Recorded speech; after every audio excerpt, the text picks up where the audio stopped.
Hello, everyone, and welcome to our latest episode of Football is Life. We are back with a bang, boys. There we go, a bit of spice because the Premier League is back tonight.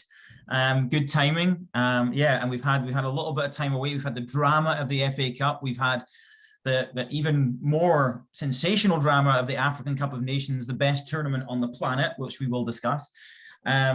But yes, and then we've had the transfer window finally closed. So all the deals got done. I mean, the last time we spoke, Pat, we're going to have to start there, aren't we, Pat? Wow, tough to take. Eh? But you got a couple. Listen, Conte got a couple of boys over the line.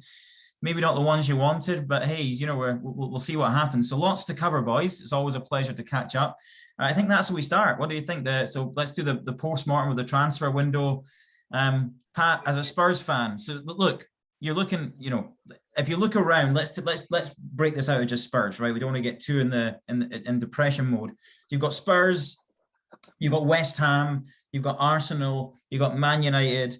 There's maybe like the Wolves. Could they actually? There's the pretenders that could get in, but those four, let's reflect. So as a Spurs fan, if you look in I know that the initial reaction is, oh, bad transfer window. Oh, we didn't get who we wanted. It's like. It was the analogy I use with Diaz is like Conte was at the bar chatting up this beautiful girl, right? And then, Klopp just taps on the shoulder and goes, come on, let's go. And she goes, okay, see you, bye. He did all the groundwork. What do you think in context of what Arsenal, Man United and West Ham did? Is it not so bad? It's not so bad. It really isn't so bad. I mean, I was very frustrated. I told you if we lost yet another person, and I don't like how we lost Diaz at all. I don't think that Liverpool actually needs this guy. I mean, what are you going to do with him? He's like, you've got enough at the forward position. I'm not sure you actually even need him, but look, I think that the two we did pick up are really solid. I had someone talk about, like, is it really, are they really, great pickups for us? But if you look at what we had on the wing and what we had in midfield, we didn't have much, right? So like these guys are going to be able to come in and make an impact, and they actually looked pretty good in our first game in the FA Cup game. So I'm really happy with it. I look at the alternative. If what I had to come out of the transfer window with was just 4 people that we lost and no additions, I would have been pretty depressed. If I was Arsenal right now, I'd be very depressed. What did they do? They didn't do anything that actually improved their team at all. And so, like, if I'm in their spot and I'm thinking about how we're going to get into the top 4, how are we going to be in the Champions League for next year, I don't feel very good. Actually, for me, I feel good. And Pat, is maybe the best thing about the whole transfer window is getting rid of like the professional football player with the worst dress sense on the planet. Like turns up to Everton looking like and he looks like he's just taking him off the street. I mean, you're kind of going like, at least like wear a shirt, or like, it was just like, I've never seen anything like it. But yeah, I mean, getting rid of Dele Alli to me, like, it just seems I've never seen such a ridiculous fall from grace as like Dele Alli. Getting rid of some debt. I mean, that's going to, I know that the initial fee is not big, that can rise based on appearances and things. And, Frank's excited about, turning his life around. He's going to be his counselor and life coach. But yeah, I mean, I think you're right, Pat. I mean, I look around. I mean, I think Arsenal, a bit harsh, Arsenal fans going crazy. Arteta, I think, has had such a tough job, like so much deadwood, so much. I mean, you had the Ozil thing, same thing, big contracts, bad attitudes. I know they're saying we could have got money, get him off the wage bill. It's all about the summer for you, Arsenal fans. You're going to try and creep into the top 4 with what you've got with Martinelli and Saka and Smith Rowe and Lacazette. Man United, I mean, Lingard didn't get to go because of the whole nasty situation with one of their players. Just a very uninspiring window as well for them. Van de Beek finally has been freed. We should, it was free Brittany. We should have had free Donny, right? It should have been free Donny. He's finally been freed. So Donny, we're so happy for you. You might get relegated though, which would be a baptism of fire. And then West Ham, who just like, I love West Ham. It was just like, yeah, we'll go and try and sign people that are never going to sign for us in a million years to look like we're really ambitious. What do you think, Waleed? What's your view on the top 4? There's these 4 clubs all vying for it. And, I'm not saying Wolves aren't there, or Aston Villa couldn't break in, but are you with Pat here? Are you feeling Spurs are coming out feeling better out of this situation, or? So if you look at it on the surface, you're both completely right about the fact that Spurs have had a better window because yes, it is net loss, but they have done a bit of a clear out. They've got a couple of pairs of fresh legs in and everything too. Arsenal have had a nightmare of a window. Like everyone's saying, trust the process. Everyone's saying be patient. But the problem in not reinforcing this summer is that the likelihood of them getting top four is much, much slimmer now. Like Spurs' chances, I think, have gone up a lot more because Ndombele and Ali just weren't playing. So no one really cares about that. But Kulusevski and Bentancur are probably going to play, which is quite good. Yeah, I think the big issue is going to be what's Arsenal's pull power going to be like in the summer if they don't get top four this year. Oh, I heard this. I was speaking to somebody about this. Who I was, I think it was, I don't know if it was an Arsenal fan. It might have been. I can't remember. I'll come back to me. Speaking to somebody about this week, right? And I just, it's not like me. I don't agree, right? But I feel like the Arsenal fans, and they said this point: if we don't get top four, who are we going to attract? And I went, wait a minute, time out, reality check.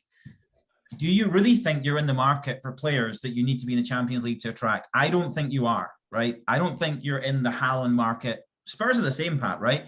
The point is, I feel like the players, if you look at what Arsenal have done right under Arteta, it's the Ben Whites, it's the Ramsdales, right? It's the Tomiyasus.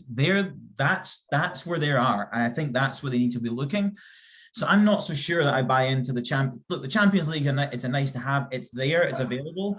But I don't know if it's that critical for where they're going to be actually playing in the market, right? I just don't see that. Whereas Conte at Spurs, I feel like they maybe brought a couple of people in that made some moves because I think he may be looking at a slightly higher level of player. You know, I do feel, and he's got that draw as that guy, right? You can see he's got that aura about him.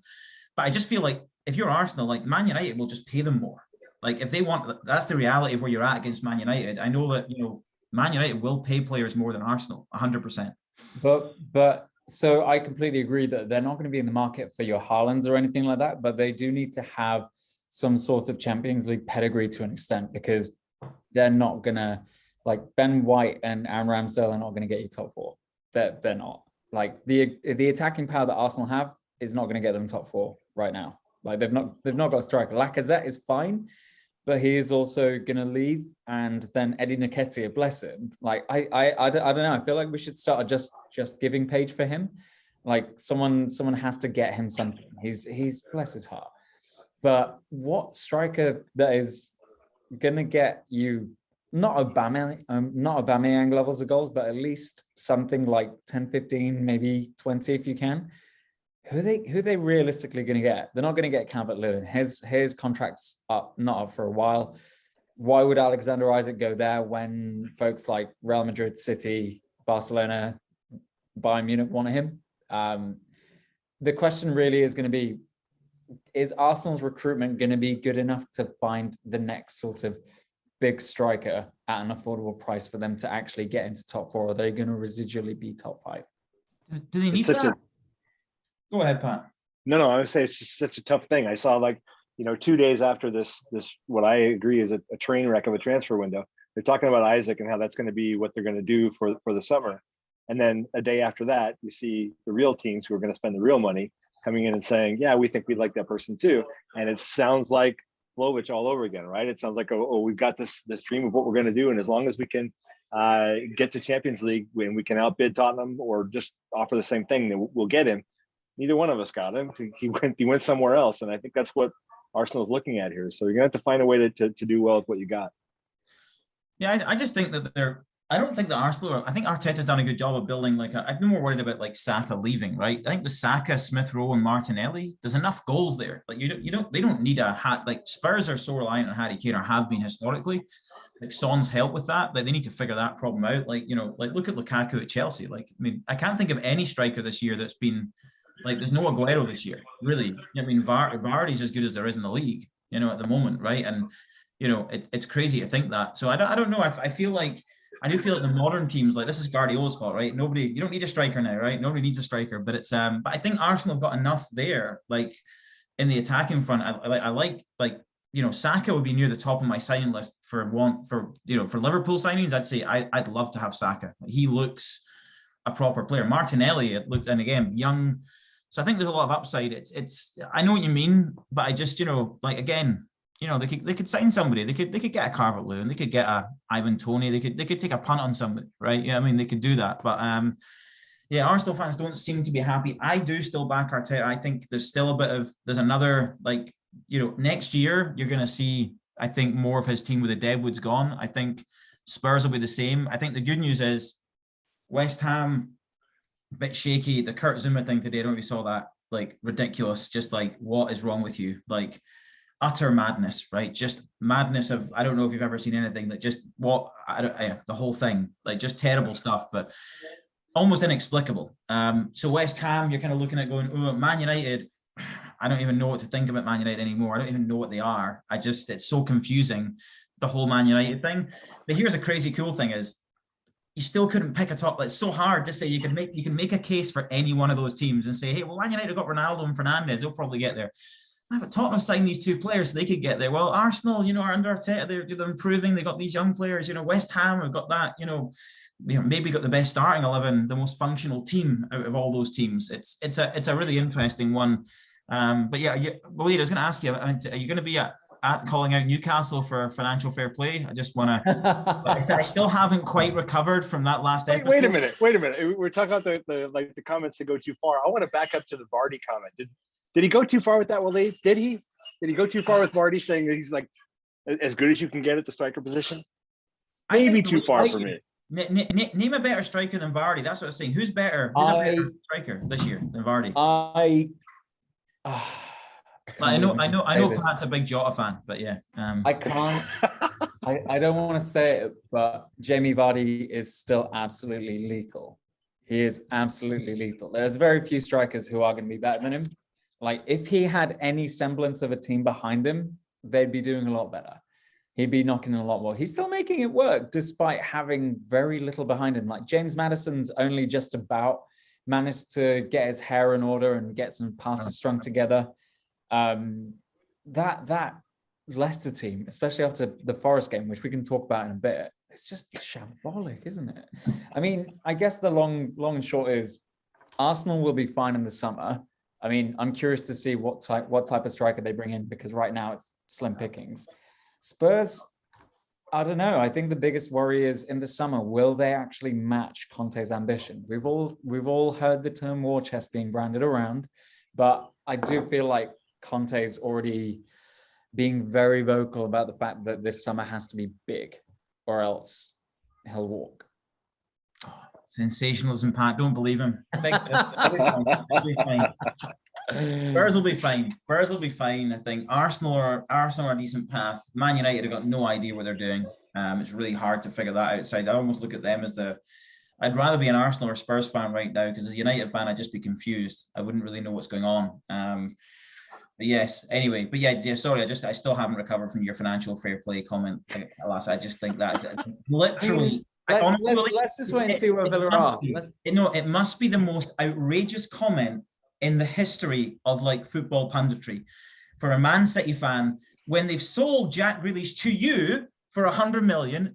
It's like, it blows my mind. He's like, oh, wait a minute, financial fair play here. Wait a minute. Just look, maybe your best moment. It doesn't get any better. Let's wait and see. Unbelievable. I love it.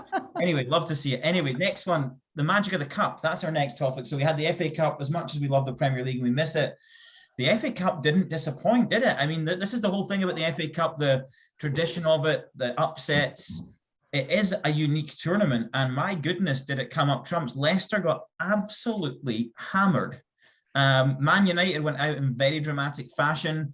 We had Boreham Wood putting out Bournemouth. We had a non-league team should have beat West Ham. I mean, bar Declan Rice, it was like, my goodness, right? Chelsea almost getting put out by Plymouth. I mean, you can go, and there's others. I mean, you're just looking at that. What a dramatic FA Cup round that was. What's our key highlights or takeaways from that round of fixtures, boys? What do we think? I loved watching the West Ham game. I don't remember even the name of the team they were playing. Is it Huddersfield Town, something, I don't even know what it's called. What I do know is their stadium appeared to be 10 folding chairs in a row. That's kind of how many rows they have. And then, and somehow they are beating, a team that actually has a strong chance at top 4 in the Premier League, and they are beating them, basically for the entire match until right at the end. Declan Rice he made it happen at the end, and they had to bring people in off the bench to do it. But that's just the magic of it, right? It was so much fun sitting there rooting against West Ham. I don't have any kind of negative feeling around that team, but I wanted to see the underdog win. That was an amazing, amazing match to watch. I mean, what do you think? I think the highlight of the entire round of the FA Cup was actually probably United getting sunk. That is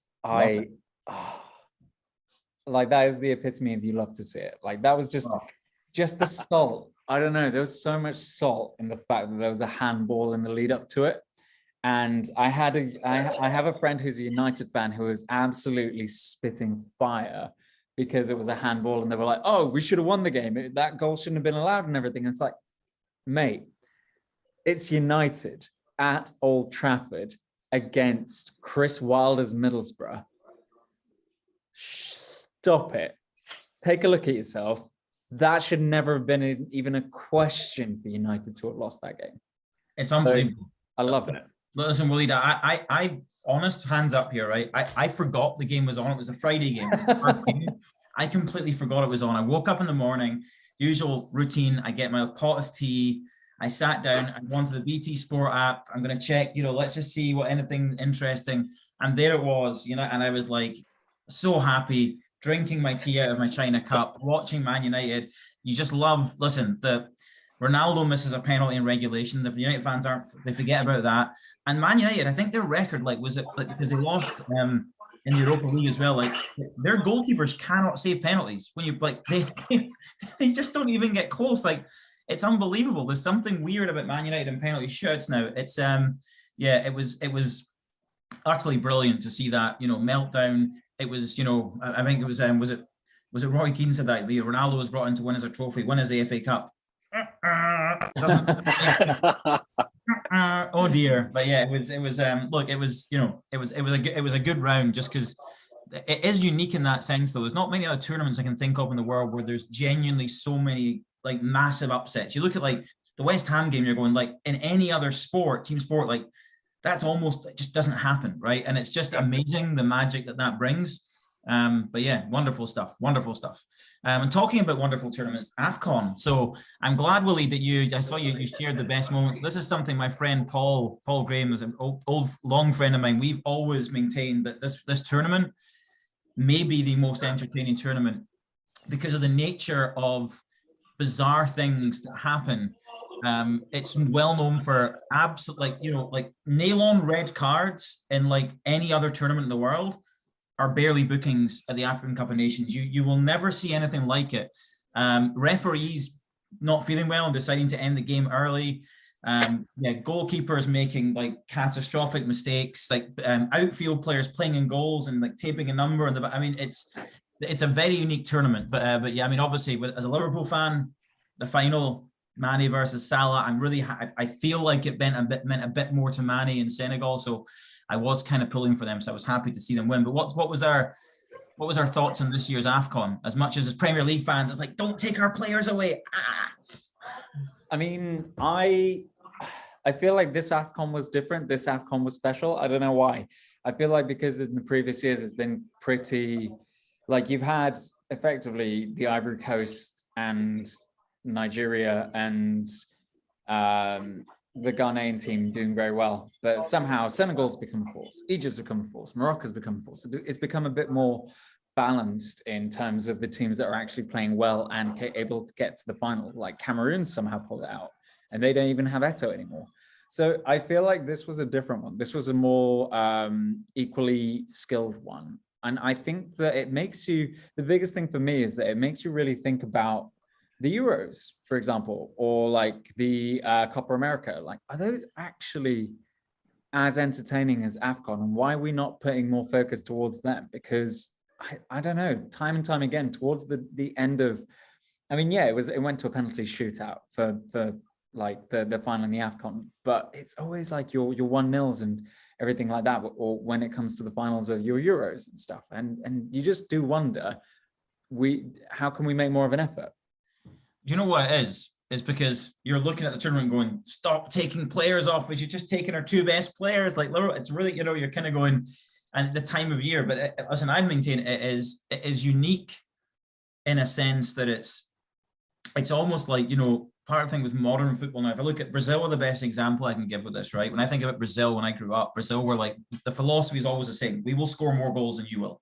That was how they played. And they were always the team you wanted to see play.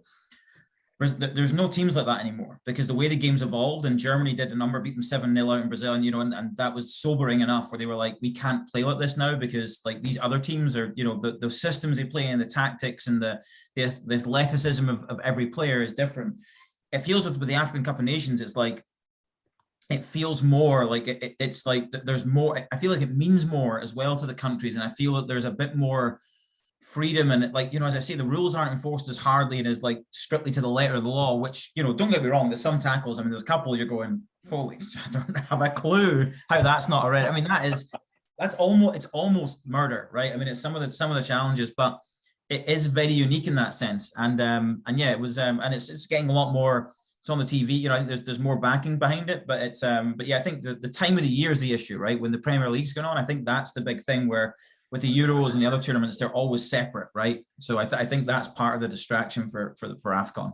I guess my question to both of you is, I feel like a barometer of the success of a tournament is how, well, I say the barometer, one of the barometers on the success of a tournament is understanding how many players who performed well at those tournaments actually get picked up in the following transfer window. In terms of that shows not sensationalism, but at least shows that some clubs are watching. Some clubs are thinking, oh, this could be the next big thing. I can't remember really the last time an Afcon superstar went and got picked up by a club. Oh, go on. El Hadj Diouf. Arguably one of the worst signings and one of the most despicable human beings. And there was Diop as well, and that you see, like you're right. I think after that, everyone was like, let's not do that again. Like he was, my goodness, like, yeah. He had a blinding tournament, but I think that was in a World Cup, wasn't it? But yeah, anyway, it's you're right. It's yeah, there doesn't seem to be the emerging stars coming out of that tournament that get picked up. Maybe they're just being identified earlier. I don't know. It's interesting. Pat, I want to bring you in here, right? So I'm going to do this. I'm going to try something new this week. Just, we like experimentation here at Football Is Life. Let's do it. So yes, I think what I want to do is like a Pat's perspective. Now, I know that you've got a couple of things that you've been keeping that have been bubbling inside you, right? for things that you've made, a couple of players you get your eye, or maybe some things that certain outrageous people have said that you may want to challenge. And you're a nice guy, but I feel it's good to get these things out in the open. So I'm gonna give this next sort of 5-minute segment on Pat's perspective. So what do you want to get off your chest, Pat? Tell us.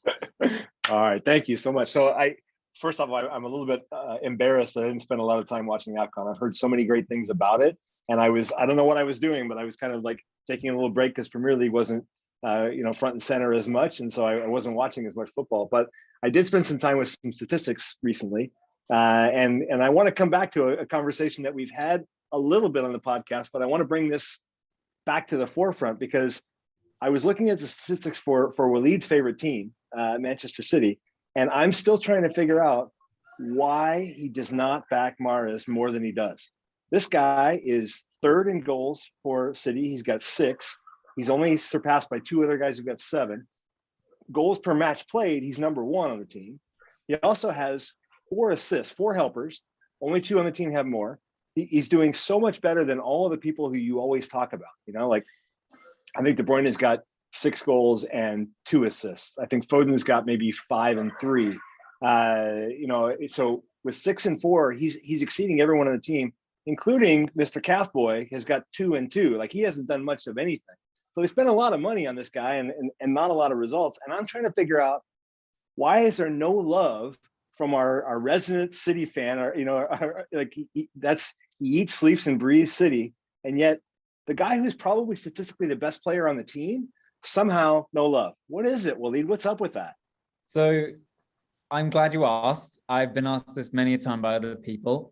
So first things first, he is no longer calf boy. He is no longer can hold his drink and enter a nightclub in Manchester boy after the fracas last night. Secondly, Riyad Mahrez has a case of the Harry Kanes in the sense that he doesn't deliver in big matches. Like, he pads those stats sensationally. Like, you look at the goals and assists that he gets in matches, they tend to be against the bottom half of the table teams. Like, he does not play that well against your Liverpools, against your Manchester Uniteds, your Spurs, your Chelseas. Well, I thought you said big teams. Wait a minute. Whoa, Cam. Oh, yeah. No, I sincerely apologize. I'm bleeding again. You put him in front of a Burnley. You put him in front of, I don't know, a Watford. He's gonna run them through the mud. He is not the player that he was at Leicester, and also he doesn't necessarily have that same mentality. Now, with regards to the assists, I've seen some of those assists because I've done my research too. They tend to be shots which have been scuffed, which isn't nice. So Pat, he's a selfish player as well. He's not really. Listen, I don't know what it is. So we can put Riyad Mahrez in the same file with Southampton Football Club, Aston Villa Football Club. There's something I actually think. I know that Mahrez's hair is quite nice. I don't know if there's something where he's threatened by these things, like, you know, jealousy. I mean, Yeah. No, well, Grealish has got his hair cut now. Maybe Grealish will be next on his list. But listen, I'm going to call B. I mean, I've seen him score goals in big moments, Mahrez. Like, he's like, you know, in Champions League games, and again, I'm not as close to don't watch it as avidly as you do. The scuff shots for assists, that's an outrageous call. I mean, I need to. Pat, we're going to need to do a deep dive. Like, I want a dossier on the next podcast and this is not a Waleed dossier. This will be by an independent adjudicator, right? On Riyad Mahrez's goals and assists. There has been one match. Out of my time watching City and watching Riyad Mahrez play that I've gone, thank goodness we have Riyad Mahrez in the team. And that was against Brighton on the final day of the season, I think a few years ago, where he scored a goal with his right foot and then also a free kick or something like that. I don't know. But that was like the one game. Brighton at the Amex last day of the season got Chris Hughton sacked. Otherwise, he's taking up a space that could be used by another player like your Bernardo Silva. You could play him up there, who contributes a lot more to the team. Riyad Mahrez is a similar player to Raheem Sterling. And if I was to choose Mahrez or Sterling, it'd have to be Sterling. That's tough to hear. It is. I mean, I just think you would not be as far clear from the rest of the league if it wasn't for Mahrez. I think you could still win without him. You think you could still win without him, but there's no way you'd be clear. There's no way. You take those 10 goals off the board and you don't really have much. Like, I don't know. I don't know. I feel quite confident in saying that if we took him out of play, we could have had more goals. That is again. I just when I thought you couldn't say anything more outrageous than what you said last week. This might be, if you take a guy out of the team who scored 6 goals and created 4, I think we would have scored more goals. Maybe the most stupid thing I've ever heard in my life. Well, because the thing is that if you put a better player there, someone who's more capable of scoring, I'd put Bernardo Silva there in a heartbeat. But Bernardo Silva doesn't have the same output as Mahrez. Like, Sterling doesn't have the same output as Mahrez. Like, Grealish doesn't have the same output as Mahrez. Like, that's what Pat's shown you, is like Mahrez's output for the minutes he gets is as good as anyone's. But the thing is, though, he loses control, and this City team is based on control rather than output. Well, is that like me saying, okay, you know what? I think we'd score more goals without Salah, even though his numbers are off the charts. I think if we put Origi in there because he's a bit more controlled, maybe that's not how Liverpool play, though, is it? That's come on, this is outrageous. Sorry, but Mahrez does not play the way that City need him to play. Okay, listen, to use the hockey parlance for a second, someone's got to put the biscuit in the basket, right? If you don't have Mahrez to do it, then how do you do it? City have any issue with that. Listen, Man City fans, we want to hear from you on this, okay? So I called on the Aston Villa fans last week to give this guy let's just, you know, sober this guy up. This is outrageous. But anyway, Pat, that's very insightful. And then for your final bit, Pat, you know, because we could talk about this for an hour. What about Pat's picks? Who is it you've got I know you always have your eye on a player. Ben Chilwell is out now. Who's your guy? Who's your pick? Who's your Pat's pick for the? I'm trying to figure out who's playing better than Diogo Jota. I think he's been absolutely incredible. Mahrez by the sounds of it, but by the amount of Mahrez- love that you're showing him. Ma- Why don't Mahrez- they buy Mahrez? Mahrez is playing fantastic, but I think that Jonas had to do it without Mane and without without part of the team there from Salah from the Afcon, and he's single-handedly put them through to the final in the Carabao Cup, right? Like both goals. He's got I think he's got 15 goals in 29 games this year. Incredible. I mean, he's been absolutely incredible. He's been the best guy on the pitch a lot, and he doesn't actually cost that much when you're putting together your team. So I think that's a guy you ought to have on the pitch. Load up in Diogo. You heard it here. It doesn't matter the fact that Diaz is here. We don't care. Load up in Diogo Jota. That's what Pat's telling us. I love it. Pat's pick for this week. Interesting stuff. Oh, did I tell you? Exciting. I know I told you boys this. I forgot to say. I got onto TalkSport this week with Simon Jordan and Jim White. I got through and I spoke live, and yeah, they got my name wrong and thought I was a Spurs fan, but that's beside the point. They were like, do you know what it was? I phoned about 3 or 4 months ago. There was a segment on Spurs and I had something to say about it, and I phoned and then I didn't bother waiting. I thought, no, I shouldn't go on.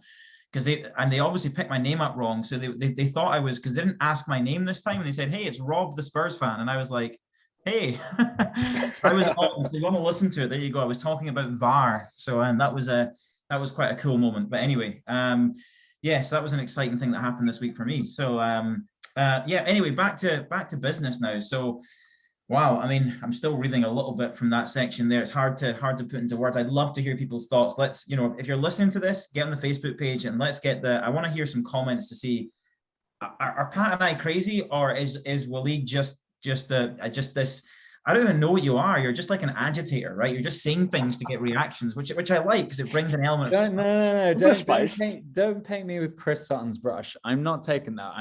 You are. Chris Sutton. You're like a shite Chris Sutton. You're like a that's it. Yeah, that's it. So but no, you know what you are. We've said it before. Littlefinger. That's who you are. You know who you are. Littlefinger. That's who you are. You play the role well. Everyone needs one. It makes it more interesting. So there you go.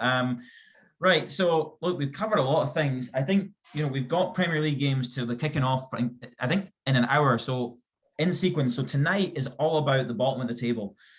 I think Newcastle play Everton, which I think I have not been as excited about a game in the bottom half of the table as I am about that, and intrigued about that game. Newcastle loaded up on signings. Everton have taken some misfits in. Frank's in. They had a good result at the weekend in the FA Cup against Brentford. I mean, and then I think all the other teams are playing, like Watford are playing, Burnley are playing Man United, Watford play, can't remember who they play, but they're all playing tonight.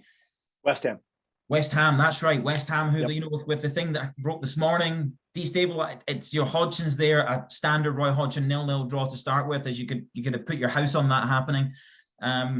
What do we think then about Newcastle, Everton, to me, there's just like, whoever loses that game, you're just like, it's almost unthinkable for either team to lose that game. Like, what are our thoughts? What's going to happen? Do we fancy this rejuvenated Newcastle with all these new signings, or is Frank going to give that feel-good factor to this misfit Everton team? What do we think? Go for it, Pat. 1-1 tie. And it's going to look pretty inept in lots of places, and you're not going to see the Dele Alli of 2019 all of a sudden. It's not going to happen. Just that both teams are struggling, and I think Newcastle, they spent a good amount, and they've improved their team. It was not hard to do, but they've improved their team. I see it 1-1. Okay, Waleed. 2-1 to Newcastle. I can see them winning just about. Their defense is still pretty shaky, but I think that they've reinforced in the right areas, especially up front, which is quite nice to see. But I think because Eddie Howe has had that much more time with his squad, I think Newcastle have got it. And Everton's morale's pretty low. They did have the FA Cup win, but it's not good enough. Yeah, it seems, I think with Frank, Everton. I don't think Frank. I think Frank's only way is, like, he does seem to be quite an offensive-minded manager. So, I honestly, I could argue in my mind. I've gone back and forth on this. I feel like it's going to come down to who can handle the pressure, because the team that loses, this could be this moment where you look back and go, our season went that way and their season went that way, right? And it's so, like, I almost feel like they both might be happy with their draw, because it's like, at least we both got out of it and just move on. It's just that I just think there's so much pressure, because if Newcastle win, Everton go from being, they might be, it's like you're in it. You are now in it. It's like, that's a difference. I feel for Everton, it's more critical to win, because if they win that game, it's kind of like, you'll probably have enough breathing space. But if they lose, you're then talking about, this is real. And yeah, Frank's not been there before. He's not been on the ropes, right? So it's wow, really interesting. Watford, put your house on another 0-0 draw. That's it. Royal shut up shop. And then Burnley, I mean, against Man United, I don't even have anything to say, because it's a ridiculous game. Anything could happen. Literally anything could happen in that game. The Newcastle Everton game is going to be fun to watch for sure, but really none of these games tonight are important. What's important is that I'll be in attendance twice in the next 5 days, watching Spurs pick up 6 points against Southampton and Wolves, and watching them ascend to 4th place in the table, which is where they should be and where they will be. And that's what's going to happen. That's the really big update. That's the thing you need to know. Oh, I love that. Loving. Pat is bringing some heat, some spice tonight, which is I'm loving these levels. This is. I think when you get things off your chest, Pat, it just, you feel better, right? This is good. But I do. It's a Pat, big. do you think? How confident do you feel about Spurs picking up all the points? All 6. How confident? We're not going to do it like a wager or anything here, are we? No. I'm very confident. So here, if I have a worry, they will win the game with Southampton tomorrow night. I'm not worried about this game at all. And of course, anything can happen, but I'm not worried about this game. Wolves, I'm a little worried about, because I think Wolves outplayed them before, and I think the defense is really, really, they're not conceding goals, so that can be a little tougher. But I see us taking out 6 points in the next 2 games. Wow. Southampton, I mean, Waleed, you're loving him dissing Southampton like that. I can see you smiling inside. I mean, Southampton, you're underestimating them. They're just ask Man City fans. They're a decent but no, I don't. Again, with Tottenham, again, it's a bit like, the Super Bowl's next week, Pat, right? And the Cincinnati Bengals, sometimes an element of like fate and just, the bouncers are going their way. It feels with Conte that Spurs just have that little bit of like last minute goals, and there's just that element in this team now. And I think you make your own luck, right? It's not luck, but it's like momentum. So yeah, I could see a world in which they get 6 points, but I could also see a world in which they get 1. You could see a world there.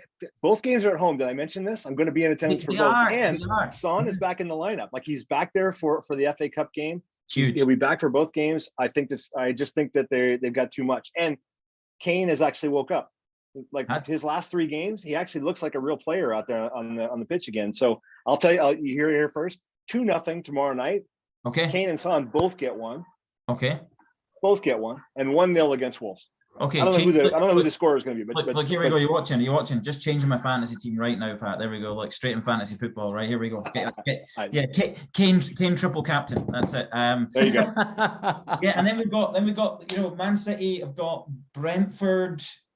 At home should be a completely boring game where City just win it comfortably. It shouldn't be an issue really, unless Christian Eriksen has been like just hibernating and waiting for this game to just do something special. Brentford are on a bit of a decline and hard to find. And yeah, Liverpool, Leicester's a funny one. Where Leicester, I don't know what that was at the weekend. So if you're looking at it logically, you're going, that should be an easy win. We've got a lot of players back, but you just something about, they're always tight-ish games. Again, not always, but I feel Leicester are sort of team that can trouble you. They don't have Vardy, but so yeah, I mean, we're at home. I feel like we should win that game. You should win that in a heartbeat.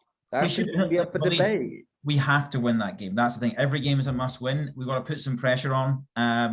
Because I think Tottenham go to City soon, or City go to Tottenham soon in the next few weeks. I believe that fixture's coming up. Yeah, Tottenham goes to City. Yeah. So hopefully Spurs just click at the right time, and then it makes the league interesting again. But yeah, so lots to look forward to. Lots of games. And then any other fantasy picks will lead for you. I mean, you've had Dallo and Tellez in. Great shout. Hey. Dallo has been picked up by one of our colleagues at work. Oh, he's obviously been listening to the podcast. Oh, it's like Dumb and Dumber then, isn't it? One of my picks. So Hwang has signed a deal, which is good. Weghorst does look good as well. He did miss, and the thing is, Burnley are a hoof it team. Like, throw it up and hope for someone big to get on the end of it. And Weghorst is big, and he's also quite cheap. So I definitely would think about him. Also, Gomeres is stupidly cheap. Like, he's very, very cheap. And his like the number of assists that he picks up and the number of chances that he creates are ridiculous. He's like 5 point something for a midfielder who creates a lot and will be the focal point of creativity in a team. I've got Gomeres in my team. I played my wild card today, so let's see what happens. I've finally taken Grealish out, but I've finally put Cancelo in. Took some time, but I haven't gone for De Bruyne. I've gone for Sterling. Really? I think took Sterling out. I put De Bruyne, and I made the opposite change. I had Sterling. I'm taking it. I think my philosophy of Man City is this: De Bruyne is the only guy you can hang your hat. It's the changing. I don't know. Will Foden play? Will Grealish play? Will Mahrez? Will Sterling? It's too change. So you're taking a gamble because Sterling could get 10 minutes tonight. He could play 78 minutes. So that's what I'd say is like on Man City, I go Cancelo, De Bruyne. You can kind of hang your hat and then play most games. Bernardo Silva, another one that you go, yeah, should play. Gomeres, I think is a good shout. Van de Beek is one I'm going. I feel out of the two signings for Everton, I feel he's one I'm looking at going. I think he'll play because I think he's in better shape than Ali, and I do think he's creative. Like, I think that they do lack that in that midfield. They have Allen and they had the Cody, I think he's hurt, but I think that creativity. So I'm going to be watching how Frank sets them up and seeing how offensively they play. But there could be someone who's. I always say, like, look at who's taking set pieces. That's what I think about players like that. So I'm not sure who's going to be on the set pieces there, but now that Dina's gone, so we'll have to wait and see. But yeah, honestly, I was looking. The main thing is strikers. Like, I'm looking today. I was like, and actually, I've left. I've got Antonio, Daka, and Dennis. And I was like, I'm leaving it because I just didn't see. I was looking at. I mean, Kane's only one that he's not in form. But you go, could he? Lukaku nowhere. Ronaldo's gone off the boil. You're kind of scrambling, looking, going, like you say, I'm with you, Pat. Like, I'm looking at, I put Martinelli in because he plays in that, now that Aubameyang's gone, he plays in that front three. I think you're looking at midfielders, right? And yep. I think, yeah, it's strikers this year has been a real toil, really, really difficult. But yeah, let's see what happens. Anyway, listen, boys, that's us. We're at time. I need to get to 5-a-side. So, but listen, always a pleasure to talk. Yeah, Pat, great to see you, Littlefinger. Great to see you. Looking forward to the Game of Thrones prequel. You can give us an inside track on that. That'll be great. But yeah, always a pleasure, chaps. And looking forward to the next one. Might be in person, our first live podcast. Hey, so there you go. Let's go. I don't think they're ready for it. That's it. Yes, I know. Maybe not. Anyway, thanks for listening, everyone. Make sure we sass Waleed in the comments in this because he's talking nonsense even more and he's getting out of control. So we have to ground him a little bit. But thanks for listening, and we'll see you again soon. Cheers. Cheers.